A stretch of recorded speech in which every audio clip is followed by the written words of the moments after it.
So in this iPhone tutorial video, I am going to show you how to turn on eye tracking on your iPhone.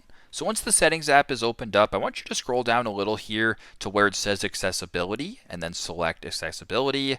Once you're on the accessibility page, just scroll down a little bit to where it says physical and motor, and then where it says eye tracking, for me it is turned off, but you can go ahead and select that. Now at the top, you can go ahead and turn it on. So eye tracking allows you to control your device using just your eyes. iPhone should be on a stable surface about 30 centimeters away from your face, and you can learn more or describe eye tracking this way. So go ahead and flick that on. It'll look like it's green if it's on.